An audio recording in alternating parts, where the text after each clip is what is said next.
Alors, ce qui m'a donné envie de créer Amour et conscience ou Amour et connexion et la voix du cœur pour les femmes, c'est suite aussi à ma dernière relation qui était très toxique, dans laquelle j'ai énormément souffert et probablement que la personne avec qui j'étais aussi. Moi, il y avait beaucoup d'emprise, de jeux de manipulation, probablement des deux côtés.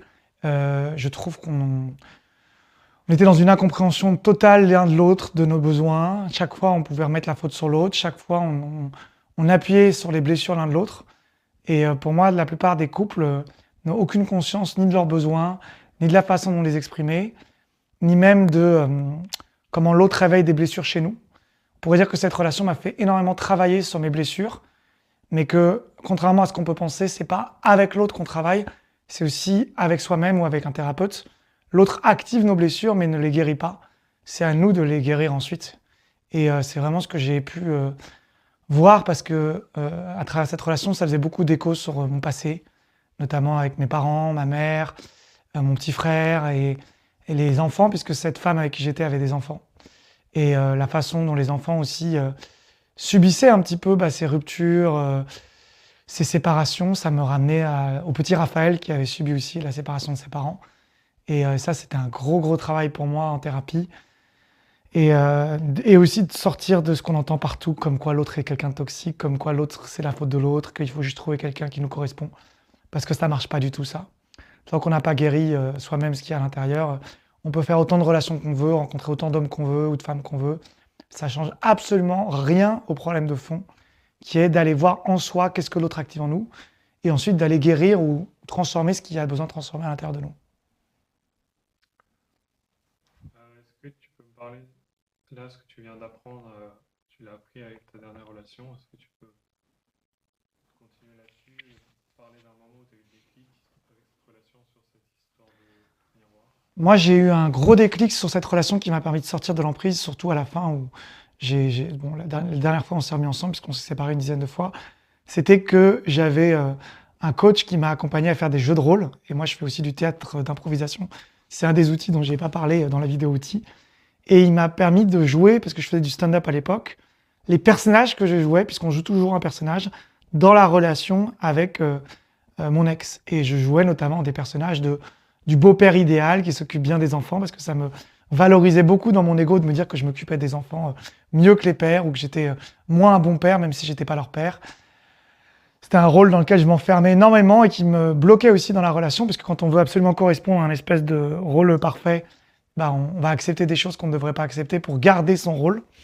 Et pareil aussi, j'avais le couple divin qui était un personnage qu'on jouait collectivement avec elle, qui était cette image que à travers notre couple, on soignait nos blessures, ce qui était complètement faux. On les activait, mais on les soignait certainement pas. Je pourrais même dire que certaines blessures ont été amplifiées par mon ex, mais elles n'ont pas été guéries par mon ex. Elles ont été juste mises en lumière et de manière de plus en plus grande. Donc j'étais de plus en plus blessé. Et ça, j'avais tout cette espèce de concept de couple divin, amour inconditionnel. Et donc, il m'a invité à le mettre en scène, ce coach. Et en le mettant en scène, je me suis rendu compte à quel point c'était aberrant, toutes les histoires que je me racontais à moi-même pour justifier, tout ce comportement toxique, pour justifier pourquoi je restais avec quelqu'un qui me faisait du mal, pourquoi j'ai accepté des choses que je ne devrais pas accepter. Et j'avais tout un tas de justifications. D'ailleurs, c'est intéressant parce que souvent, on justifie nos comportements à travers une analyse logique et mentale. C'est ce que je vois chez beaucoup de femmes qui m'expliquent pourquoi elles sont encore célibataires. Elles vont m'expliquer que c'est parce que les hommes sont immatures, que ci, que ça. Mais en fait, tout ça, c'est la justification. Et en fait, ce qui est intéressant, c'est de revenir à l'émotion. Et à revenir à ce qui joue en nous. Pourquoi moi, Raphaël, je fais ça? Qu'est-ce que j'essaye d'incarner quand je fais ça? Qu'est-ce que j'essaye de montrer quand je fais ça? En quoi c'est relié avec mes valeurs, ou même mes blessures, ou même mon histoire? Et c'est vraiment ça qui m'a permis de sortir de cette relation. C'est de déconstruire tous les personnages que j'avais joués. Et d'ailleurs, est-ce que tu pourrais répondre à cette question toi-même? Pourquoi tu as tiré cette relation? Et pourquoi tu y es resté? J'ai attiré cette relation parce que j'étais dans un moment très difficile de ma vie, où ma mère était en train d'être à l'hôpital parce qu'elle avait un cancer, et j'avais désespérément besoin d'amour et de soutien. Et ça aussi, c'est un truc que je me suis rendu compte d'ailleurs qui m'a permis de sortir, c'est que ce que je recherchais dans la relation, c'est qu'on recherche aussi, et quand on parle de la communication non violente, des besoins qui n'étaient pas satisfaits dans ma vie. Un des besoins auxquels répondait cette femme, puisqu'elle m'a pas fait que du mal, elle m'a fait aussi du bien, sinon je ne serais pas resté avec elle, c'était un besoin de soutien, d'empathie, de compassion. Et il y a certains moments donnés où, quand on se réconciliait, elle m'apportait ce soutien. Et c'est ça qui me crée une dette psychologique envers elle, parce que je me disais, quelqu'un qui a été autant soutenante, je peux pas la larguer, je peux pas la quitter. Sauf qu'elle était à la fois ça, et à la fois, à d'autres moments, quelqu'un d'horrible. Donc c'était les deux en même temps. Enfin, les deux pas en même temps, au même moment, mais les deux étaient vrais, en fait. Il y a pas, c'est comme quand on essaie de dire la personne est gentille ou méchant. Ben non, les deux à la fois. Ça dépend des contextes. Et donc, ben voilà, c'est ça que j'ai cherché avec elle. C'était aussi, elle correspond à l'espèce d'idéal. Moi, j'avais des critères physiques, des critères de personnalité, où elle était passionnelle. Et je pense que dans la différence entre l'amour-passion, l'amour-dépendance ou l'amour, on pourrait dire divin ou inconditionnel, il y avait une grande confusion que je vois chez beaucoup de gens que j'accompagne d'ailleurs. Et moi, je cherchais chez elle cette espèce d'amour-intensité, amour-passion. Parce que c'était très intense, elle était très entière, très expressive, moi aussi. Donc ça remplissait vachement bien le besoin de se connecter de manière complètement, vous voyez, un peu comme dans la première phase de l'amour, très intense, très passionnelle. Et ça répondait vachement bien à ce besoin-là, en fait. C'est ce qui fait que je suis resté aussi longtemps avec elle aussi. D'accord. Et comment trouver la force de quitter une relation comme ça? Déjà, j'étais pas tout seul. Je pense que c'est une énorme faute de croire, et c'est un manque d'humilité énorme, de croire qu'on va régler ses problèmes tout seul. À chaque fois que je discute avec des gens qui hésitent à faire un coaching, ou qui, des fois, et là, j'ai discuté avant-hier avec quelqu'un qui me disait, je me suis jamais fait accompagner, mais moi, je dois accompagner les autres. J'étais en mode, mais comment, excusez-moi de faire ce geste, mais c'est pour vous montrer, mais comment tu peux, surtout pour les gens qui croient à l'énergétique, croire qu'en fait, tu peux juste donner sans recevoir. C'est parce que toi, tu te fais accompagner que tu peux accompagner les autres, bien sûr. C'est parce que toi, tu choisis de te faire aider que toi, tu peux aider les autres. Il y a un effet miroir, en fait. Donc, bien entendu, moi, j'ai eu besoin d'aide, j'ai eu besoin de soutien. J'ai vu une chamane, j'ai vu une psychologue, j'ai vu plusieurs personnes. Et sans ça, j'aurais jamais réussi à m'en sortir. Jamais. J'étais complètement enfermé dans mes pensées. On n'est jamais objectif sur soi-même. J'étais complètement enfermé dans mes façons de penser. Donc, c'est vraiment le soutien énorme de plusieurs personnes, et surtout pendant un temps qui n'est pas juste une séance, ou comme on voit certaines personnes qui cherchent l'effet miracle, la pilule magique, un peu comme dans Matrix, là, en une séance, on va tout guérir, on va tout régler. Ou donne-moi un petit conseil pour régler comment sortir de ma relation. C'est pas comme ça que ça se passe. Donc moi, j'ai dû faire un énorme travail sur moi, de voir quelles étaient les illusions, les projections que je faisais sur elle, les fantasmes que j'avais par rapport à ça. Je parle pas de fantasmes sexuels, je parle de fantasmes du couple divin, de moi étant le sauveur, moi étant le... Et c'est en déconstruisant tout ça que j'ai pu sortir. Ça m'a pris du temps. Ça m'a pris énormément de temps. Et si tu devais mourir demain et que tu as un message à faire passer aux femmes aujourd'hui, ça serait quoi?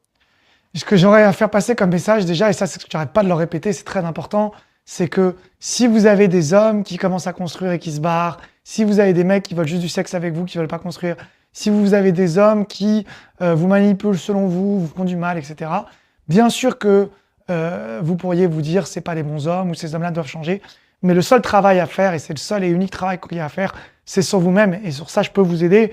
Et le vrai travail, il n'est pas comment changer les autres, ou pourquoi les autres ont été méchants, ou d'essayer de prouver dans un sentiment de justice que c'est pas vous qui avez fait du mal, c'est l'autre, de vous mettre dans une position de victimaire. S'il vous plaît, la position de victime ne vous sert à rien. On a l'impression que quand on dit je suis une victime, du coup on est forcément dans le camp des gentils, on est forcément la personne qui mérite d'être soutenue. Ça ne vous sert à rien. Bien sûr que la vie est faite de plein d'injustices, bien sûr qu'il y a plein de choses très très injustes qui vous sont arrivées. Et une fois qu'on a reconnu ça, mais c'est vous qui devez le reconnaître pour vous-même, ça ne change rien. Et si vous ne travaillez pas ensuite pour vous évoluer, vous mieux choisir les personnes qui vous correspondent, vous ouvrir aux bonnes personnes, parce que paradoxalement à ça, des fois vous tombez sur les bonnes personnes, mais votre système d'attraction et d'attirance, et ça on parlera ensemble, si vous voulez qu'on fasse un échange ensemble sur l'audit gratuit, est mal calibré. Il est mal calibré parce que votre système nerveux est mal calibré, parce que vous avez eu un passé, une enfance, une éducation, des traumatismes qui font qu'aujourd'hui, vous allez chercher à guérir vos blessures à travers des relations toxiques. Et il y a plusieurs façons de vivre avec ces blessures. Soit vous les sublimez, c'est-à-dire que vous faites j'en vois qui me disent du théâtre, de la danse, mais ça ne guérit absolument rien. Soit vous allez en fait les refouler, c'est-à-dire vous dire j'ai pas de problème et puis le temps va passer. Puis je vois des femmes qui terminent seules avec un chat ou un chien à 40 ans ou plus parce qu'en fait la vérité c'est qu'elles sont résignées. Elles ont juste commencé à croire que tous les hommes étaient des cons et donc elles apprennent à vivre seules. Mais ça n'a rien guéri, ça. C'est juste une façon d'éviter le problème. C'est-à-dire c'est une façon de mettre le problème en déni, fuite ou évitement, quoi. Je ne veux plus entendre parler des hommes. Ça règle pas le problème, hein. Soit, en fait, on va essayer de refouler. C'est-à-dire que vous allez revivre en permanence des relations toxiques. Ah, mais tous les hommes que j'attire sont trucs. Tous les hommes qui sont bien sont déjà en couple. Mais non, mais c'est vous, en fait, qui êtes mal calibré. Il y a le focus, le système d'activation réticulien. Où est-ce que vous mettez votre focus? Votre focus, il est calibré par rapport à votre système nerveux, votre inconscient. Arrêtez de vous faire croire que vous maîtrisez votre vie. 95% de nos pensées au plus, c'est l'inconscient. Donc, à quel moment vous mentez à vous-même en vous faisant croire que vous avez le contrôle de votre vie? C'est un mensonge. On est complètement programmé sur des systèmes automatiques. Et donc, la 4e étape, et c'est celle que je souhaite faire avec vous si vous me faites confiance, c'est guérir. Et c'est là où on va vraiment pouvoir recalibrer le système nerveux. Il faut environ 3 mois minimum pour changer son système nerveux. C'est pas une prise de conscience qui va changer votre système nerveux. Comprendre ne guérit rien.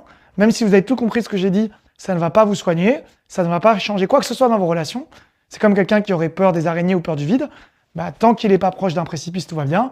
Et puis dès qu'il est proche d'un précipice, les insécurités remontent. Je vous conseille d'ailleurs de regarder la théorie polyvagale, la théorie d'attachement. Si vous avez un attachement en insécurité, il faut travailler sur le système nerveux, l'inconscient et le corps. Et ça ne se travaille pas avec la réflexion.